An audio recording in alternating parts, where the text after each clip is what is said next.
اللہم صلی علی محمد وعلی آلہ وصحبہ وسلم۔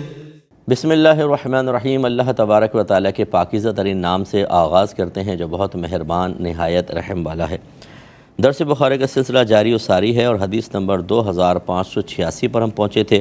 حضرت نعمان بن بشیر رضی اللہ تعالیٰ عنہ بیان کرتے ہیں کہ میرے والد مجھے نبی کریم صلی اللہ علیہ وسلم کے پاس لے گئے اور بتایا کہ میں نے اپنے اس بیٹے کو ایک غلام عطا کیا ہے۔ نبی کریم صلی اللہ علیہ وسلم نے پوچھا کہ تم نے اپنے اس بیٹے کی طرح باقی بیٹوں کو بھی اسی کی مثل دیا ہے؟ تو انہوں نے کہا کہ نہیں۔ تو آپ نے فرمایا کہ پھر اس ہبہ سے رجوع کر لو، یعنی واپس لے لو اس سے، یا تو سب کو دو یا واپس لے لو۔ ایک اور روایت میں اسی طریقے سے ہے، یہ شاید آگے آئے گا بھی، کہ سرکار نے فرمایا اگر تم اوروں کو نہیں دو گے تو پھر گناہ پر مجھے گواہ نہ بناؤ، ظلم پر مجھے گواہ نہ بناؤ۔ تو یہ ہم آپ کو سمجھا رہے تھے کہ اگر ایک والد صاحب فوت ہو جاتے ہیں، ان کی وراثت تقسیم ہوگی تو لڑکوں کو 2 گنا ملتا ہے یا 2 حصے، لڑکی کو 1 حصہ ملتا ہے۔ وجہ میں پچھلے پروگرام میں بتا چکا ہوں۔ اور اگر زندگی میں تقسیم کرنا چاہیں تو مساوات ہونی چاہیے۔ نبی کریم صلی اللہ علیہ وسلم نے فرمایا کہ اپنی اولاد میں عدل سے کام لو، چاہے پیار کرنے میں۔ تو یہ میں آپ کو بتا رہا تھا، چھوٹے بچے ہوتے ہیں تو ہم چومتے بھی ہیں بچوں کو، تو وہ تو چھوٹی بچیاں ہوتی ہیں چل جاتا ہے، لیکن جب بچے بڑے ہو جائیں تو ہمارا انداز اپنائیت مختلف ہو جاتا ہے، تو پھر اسی کے حساب سے بیٹے کے سر پہ ہاتھ پھیرا تو بیٹی کے سر پہ بھی ہاتھ پھیریں۔ ایسا نہ ہو کہ بیٹیاں دیکھ رہی ہوں اور آپ بیٹے کو زیادہ مطلب اس کی طرف مائل ہوں۔ خصوصاً جب 2-3 بیٹیاں پیدا ہو جائیں اور اس کے بعد لڑکا پیدا ہو، تو میں نے بہت زیادہ ماں باپ کو عدل سے ہٹتے ہوئے دیکھا ہے کہ بیٹے کو تو بار بار پیار کریں گے، چومیں گے، گود میں لیں گے، اس کے کھلونوں کا ڈھیر لگا دیں گے اور بچیوں پہ توجہ کم کر دیں گے۔ اس کی وجہ سے بچیاں احساس کمتری کا شکار ہوتی ہیں، وہ حسرت سے دیکھتی ہیں اور ان کے دل میں یہ خیال آتا ہوگا اور بعض اظہار بھی کر دیتی ہیں کہ اللہ تعالیٰ نے ہمیں لڑکی کیوں بنایا، کاش ہمیں بھی لڑکا بناتے تو ایسی ہماری پذیرائی ہوتی۔ یہ بالکل غلط انداز ہے اور یہ خواہ کی خوشیاں ہیں کہ جی ہمارے بیٹا ہو گیا تو بیٹیوں کو، یہی بیٹا آپ کو کل اگر رلائے، یہی بیٹا آپ کو گھر سے باہر نکال دے، اپنی بیوی کو لے کے چلا جائے، تو آپ کو پتہ چلے گا کہ بیٹیاں کتنی اچھی چیز ہوتی ہیں۔ اللہ نہ کرے کہ ایسا ہو، لیکن ہم یہ سمجھتے ہیں کہ بیٹا ہو گیا پتہ نہیں کیا ہو گیا، پوری کائنات قدموں کے اندر آگے اور بیٹیوں سے وہ چیز حاصل نہیں ہو رہی تھی۔ یہ اصل میں ہمارے اس بیمار ماحول نے ہمارا ذہن بیمار کر دیا، ہمیں مریض بنا دیا ہے کہ بیٹے کو اتنی اہمیت دینا جس میں بیٹیاں بیچاری احساس کمتری کا شکار ہو جائیں اور پھر انہی بیٹوں سے انسان تکلیفیں اٹھاتا رہتا ہے۔ تو یہ بیٹا ہو جائے خوشی سب کو ہوتی ہے، لیکن بیٹی پر زیادہ خوشی ہونی چاہیے، اس لیے کہ نبی کریم صلی اللہ علیہ وسلم نے ارشاد فرمایا کہ اگر میں اولاد میں سے کسی کو کسی پر فضیلت دیتا تو بیٹیوں کو بیٹوں پر فضیلت دیتا۔ اور سرکار نے مزید فرمایا جس کی 3 بیٹیاں ہوں وہ ان کو پال پوس کر جوان کرے، اچھی تربیت کرے، پھر ان کی اچھی جگہ شادی کر دے تو وہ اور میں جنت میں اس طرح ہوں گے۔ یہ سرکار نے اشارہ فرمایا نہیں، بہت ہی قریب ہوگا وہ شخص۔ تو کسی نے پوچھا رسول اللہ اگر 2 بیٹیاں ہوں؟ فرمایا 2 کے لیے بھی یہ ہے۔ راوی کہتے ہیں اگر ہم 1 کے لیے پوچھتے نا تو 1 کے لیے بھی سرکار یہ بیان فرما دیتے۔ تو اس لیے بچیوں کی تو بڑی فضیلت ہے، لیکن کیا کریں وہی بیمار ماحول کہ بیٹا ہو جائے تو پتہ نہیں کون سی ہمیں ایسی دولت مل گئی کہ جس کی بنا پر ہم بیٹیوں کو حقیر سمجھنا شروع کر دیتے ہیں۔ یہ بالکل غلط چیز ہوتی ہے۔ تو لہٰذا اب یہ تو پیار کرنے میں سرکار نے بیان فرمایا، تو پھر جب آپ مال تقسیم کریں گے تو اس میں 2 قول ہیں۔ افضل قول تو یہ ہے کہ لڑکا لڑکی کو بالکل برابر دیا جائے، 1 کروڑ بیٹے کو دے رہے ہیں تو 1 کروڑ آپ بیٹی کو بھی دیں۔ اور دوسرا قول جو امام محمد کا ہے وہ یہ ہے کہ جیسے وراثت میں تقسیم ہوتی ہے ایسے ہونا چاہیے کہ 2 حصے لڑکے کو دے دیں، 1 حصہ بیٹی کو عطا فرمائیں کہ آج اگر باپ فوت ہو جائے تو یہ حصہ ملے گا، لیکن افضل صورت پہلے والی ہے۔ اچھا، اب ایک تیسری صورت کہ ایک بیٹے کو سب کچھ دے دیا باقی سب کو محروم کیا، یہ غلط صورت ہوتی ہے، مطلب یہ جائز نہیں ہے کہ آپ سب اولاد کو محروم کریں جبکہ کوئی خاص وجہ بھی نہ ہو۔ ہاں اگر کوئی معقول وجہ ہے، مثال کے طور پہ ایک بیٹا جو ہے وہ مطلب غلیظ قسم کی حرکتوں میں لگا ہوا ہے، شرابیں پیتا ہے، جوا کھیلتا ہے، ناجائز اس کے تعلقات ہیں عورتوں سے، غلط قسم کی عورتوں سے ملتا ہے، ان کو تحائف وغیرہ پہ پیسہ خرچ کرتا ہے۔ اب یہ باپ سمجھتا ہے کہ یہ میرا پیسہ جو رزق حلال میں نے کمایا ہے سب ضائع کرے گا، تو وہ بالکل اس کو محروم کر کے دوسری اولاد کو دے سکتا ہے۔ لیکن ایسا نہیں کر سکتا کہ تمام بچے ٹھیک ہوں، نارمل ہوں، اور وہ ایک کو زیادہ کرے دوسرے کو محروم کرے. یہ والی صورت بالکل غلط ہوتی ہے، اور جیسے حدیث میں آئی ہے. ایک ہوتا ہے کم و بیشی کرنا، کہ ایک بچے کو زیادہ دے دیا دوسرے کو کم دے دیا. یہ اگر ایک کو زیادہ دیا دوسرے کو کم بغیر کسی وجہ کے، یہ بھی مناسب نہیں ہے، غیر مستحب ہے، مکروہ تنزیہی کہہ لیں آپ. لیکن اگر ایک کو کم ایک کو زیادہ اس لیے دیا کہ اس کے پاس کوئی دینی فضیلت ہے، مثلا ایک بیٹا عالم ہے، باعمل ہے، نیک ہے، فرما بردار ہے، دوسرا اتنا نہیں ہے، اس کو اس وجہ سے کچھ زیادہ دے دیا، اس کی بھی گنجائش ہے. تو کوشش یہ کرنی چاہیے کہ حتی الامکان عدل سے کام لیں، اپنی اولاد کو برابر برابر دیں. اب ہمارے یہاں کیا ہوتا ہے، بیٹے کو ایک دکان دے دی، دوسرے بیٹے کو مکان دے دیا، تیسرے کو ایک پلاٹ دے دیا، ایک کی قیمت ہے 2 کروڑ، اس کی 3 کروڑ، اس کی 4 کروڑ، اور بیٹی کو کتنا دیا ہے؟ بس اب جو ہم نے شادی میں دے دی نا وہ دے دیا. وہ کتنی میں خرچ کیا تھا آپ نے؟ 10 لاکھ، 20 لاکھ، 50 لاکھ. تو یہ 50 لاکھ اور یہاں 2.5-3 کروڑ کے آپ پلاٹ دے رہے ہیں، اور یہ سوچ رہے ہیں کہ بیٹی نے تو چلے جانا ہے، دوسرے اس میں تو چلے جانے کا کیا مطلب؟ اس بیٹی کی وہاں اپنی ضروریات نہیں ہوں گی، وہ اپنی اولاد کے لیے کچھ سیو کرنا چاہے، دیگر معاملات. تو یہ جو ہمارے ہاں بے انصافیاں ہیں بہت ہی زیادہ گھروں کے اندر ہو رہی ہیں، جو نہیں ہونی چاہیے، اور اس سے بعض اوقات انسان گناہگار بھی ہو رہا ہے. اس طرح کہ ایک اولاد کو سارا دے دیا، دوسروں کو محروم کر دیا، تو یہ گناہ کی صورت بنتی ہے. اس پر اچھی طرح توجہ رکھنی چاہیے. اگلی باب کی طرف آتے ہیں، باب الاشہادی فی الہبہ، ہبہ میں گواہ بنانے کا باب. 2587 نمبر حدیث پاک ہے، اور وہی حضرت نعمان بن بشیر رضی اللہ تعالی عنہ بیان کر رہے ہیں. وہ کہتے ہیں کہ وہ اس وقت ممبر پر تھے اور بیان کر رہے تھے، یعنی نعمان بن بشیر خود ایک بیان کر رہے تھے ممبر پہ بیٹھ کر کہ مجھے میرے والد نے ایک عطیہ دیا. تو حضرت عمرہ بنت رواحہ نے کہا کہ میں اس وقت راضی نہ ہوں گی جب تک تم اس عطیے پر نبی کریم صلی اللہ علیہ وسلم کو گواہ نہ بنا لو. لہٰذا وہ نبی کریم صلی اللہ علیہ وسلم کے پاس گئے، پھر کہا کہ میں اپنے اس بیٹے کو جو عمرہ بنت رواحہ سے ہے، گویا کہ یہ نعمان بن بشیر کی والدہ ہیں، ایک عطیہ دیا ہے. تو اس نے مجھ سے یہ کہا کہ میں آپ کو اس تحفے پر گواہ بناؤں. رحمت کونین صلی اللہ علیہ وسلم نے دریافت فرمایا، کیا تم نے اپنے تمام بیٹوں کو اس عطیہ کی مثل دی ہے؟ انہوں نے کہا کہ نہیں. آپ نے فرمایا پس تم اللہ تعالیٰ سے ڈرو اور اپنی اولاد کے درمیان مساوات کرو، عدل سے کام لو. حضرت نعمان نے بیان کیا، پھر میرے والد واپس گئے اور اس عطیے سے رجوع کر لیا، یعنی اوروں کو دینے کے لیے نہیں ہوگا تو پھر ان سے بھی واپس لے لیا گیا. اس حدیث سے بھی یہ پتہ چلا کہ اپنے اولاد میں مساوات مطلوب شرع ہے. نبی کریم صلی اللہ علیہ وسلم نے یہی پیغام دیا کہ تمام اولاد کو برابر دو، اور اگر نہیں ہے تو پھر کسی کو بھی مت دو. اس لیے جیسے میں نے آپ کو پچھلی حدیث کے تحت عرض کیا، ایک تو یہ ہے کہ کم زیادہ ہو جائے، چلو اس میں کوئی بات نہیں، تھوڑا کسی کو زیادہ کسی کو کم. ہمارے گھروں میں بھی ایسا ہوتا ہے، ایک بیٹا جو ہے وہ مطلب اچھی ایجوکیشن کے لیے باہر جانا چاہتا ہے، ہم بہت سارا پیسہ اس کو دے دیتے ہیں، وہ اپنا فیوچر بنا لیتا ہے. دوسرے بچے اتنا اچھا پڑھنے والے نہیں ہوتے، ان کو نہیں دیتے ہیں. تو یہ پیسہ بھی تو ایک ہدیہ اور تحفہ ہی ہوتا ہے جو باپ اپنی اولاد کو دے رہا ہوتا ہے. اس میں کمی بیشی ہو سکتی ہے، لیکن اس طرح کرنا کہ بالکل ہی ایک اولاد کو دے دینا اور باقی سب کو محروم کرنا، یہ اس حدیث کے مطابق غلط ہوتا ہے. ایک اس میں مزید چیز ذہن میں رکھیں، اگر ایک باپ اپنی اولاد کو بغیر کسی وجہ کے وراثت سے محروم کرنے کی نیت سے دوسروں کو دے دیتا ہے، یہ بہت خطرناک ہے.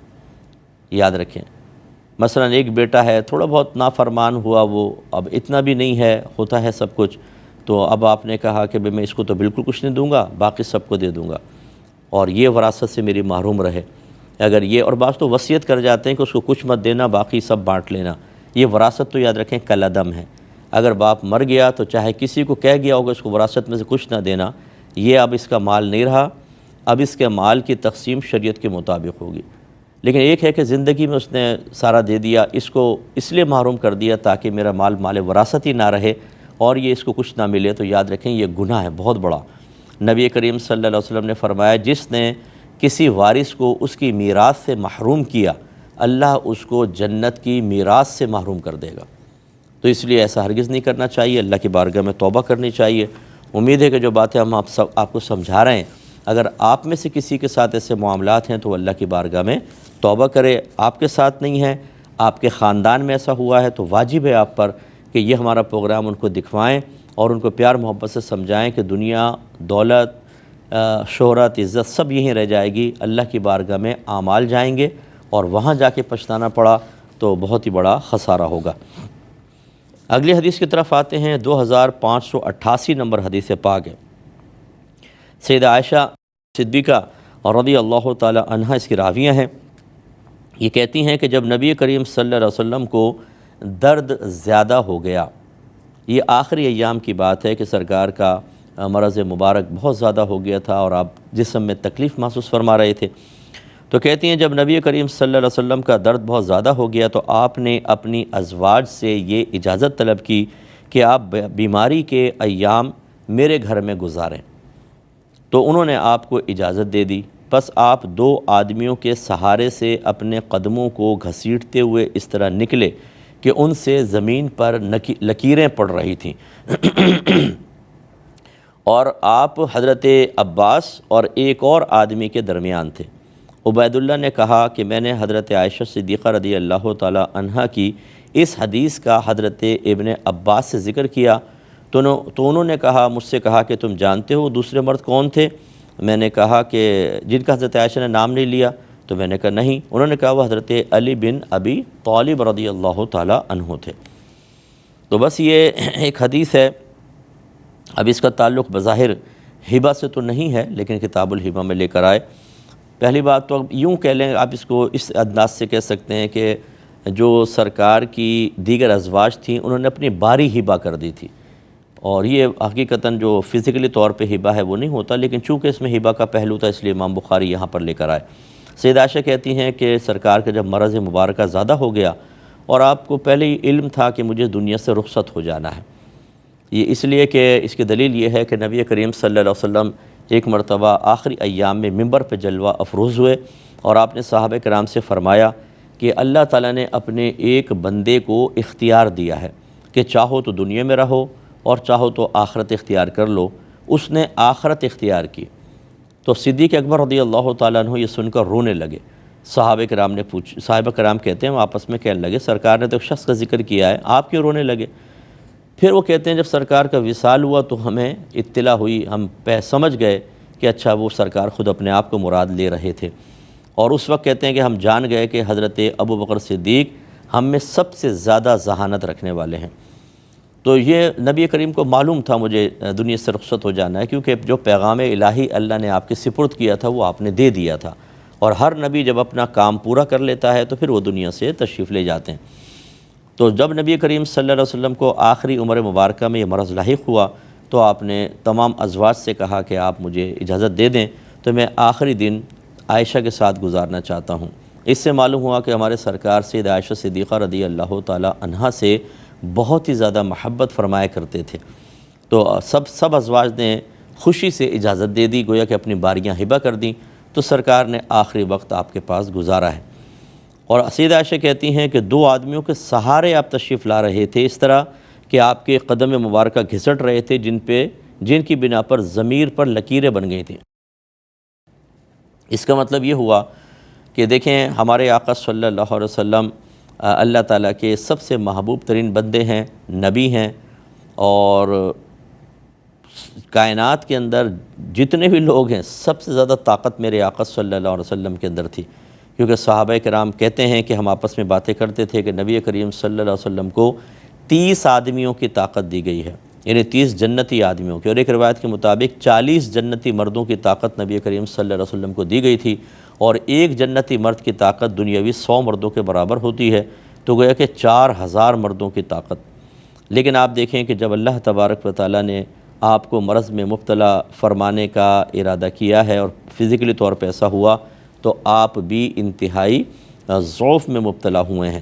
تو اس کا مطلب یہ ہوا کہ اگر کوئی عالم ہے، مفتی ہے، کوئی شیخ ہے، آپ تہجد پڑھتے ہیں، نمازیں پڑھتی ہیں ہماری بہنیں، اور یا پھر کوئی بھی آدمی صدقہ خیرات کرتا ہے لیکن پھر بیمار ہو جاتا ہے اور شدید بیمار ہو جاتا ہے، تو بعد وقت ہماری زبان سے نکلتا ہے اللہ تعالیٰ ہم کوئی گناہ نہیں کرتے، ہم نے کوئی برائی نہیں کی، اتنا تیری بارگاہ میں صدقہ کرتے ہیں، پھر یہ لگاتار بیماری۔ تو یہ سب بالکل احمقانہ باتیں ہوتی ہیں۔ پہلی بات تو یہ کہ جتنا ہم نے صدقہ کیا، نمازیں پڑھی، وہ اللہ کی نہیں، اللہ کو فائدہ نہیں دیتی، وہ ہمیں فائدہ دیتی۔ ہم نے اپنے لیے پڑھی، اللہ کے لیے نہیں پڑھی۔ یہ قرآن کی آیات کا مفہوم ہے کہ تم جو بھی نیک عمل کرتے ہو اس کا فائدہ تمہیں پہنچتا، اللہ کو کیا فائدہ؟ اللہ تو بے نیاز ہے ان چیزوں سے۔ تو پہلی بات تو یہ کوئی احسان جتانے کی حاجت نہیں ہوتی ہے۔ دوسری بات یہ کہ ہم نے کہاں سے سوچ لیا کہ اگر ہم صدقات خیرات کریں گے، تہجد پڑھیں گے، نمازی ہوں گے، گناہ نہیں کریں گے تو کوئی بیماری ہماری طرف نہیں آئے گی؟ کیا اللہ کا یہ کوئی وعدہ ہے؟ اگر ہے تو بتاؤ۔ تو ہم نے خود ایک اسٹینڈرڈ، ایک معیار بنا لیا ہے کہ کیوں ہماری طرف متوجہ ہوئی چیز۔ اور خصوصی طور پہ اگر کینسر ہو جائے، ٹی بی ہو جائے، کوئی بڑی بیماری ہو جائے تو ہم کہتے ہیں کہ یہ مجھے کیوں لگ گئی؟ یعنی گویا کہ گناہ گاروں کو لگنی چاہیے تھی، جو صدقہ نہیں کرتے وہ مرتے، جو بے نمازی تھے ان کو ہوتی۔ اور یہ ہم دیکھتے ہیں کہ ایک شخص کرپشن کرتا ہے، فراڈ کر رہا ہے، گناہ گار ہے، اعلانیہ گناہ کرتا ہے، اسے کچھ نہیں ہو رہا، نیک آدمی کو ہو رہا ہے۔ تو وہ نیک آدمی اگر صرف نیکیاں کرتا ہے اور علم اس کے پاس نہیں ہے تو شیطان یوں اس کی نیکیوں کو تباہ کروا کر اس کا ایمان ہی ضائع کروا دیتا ہے کہ وہ دیکھ کر کہتا ہے کہ دیکھو سب اتنا فراڈیا ہے، اس کو اتنا دے رہا ہے اللہ، ہمیں نہیں دے رہا۔ وہ تندرست پھر رہا ہے، میں بیمار ہو گیا ہوں، کیوں؟ تو یہ کیوں کا مطلب خانہ خالی کر دیں۔ یہ سب سے پہلے شیطان نے کہا تھا، کیوں سجدہ کروں؟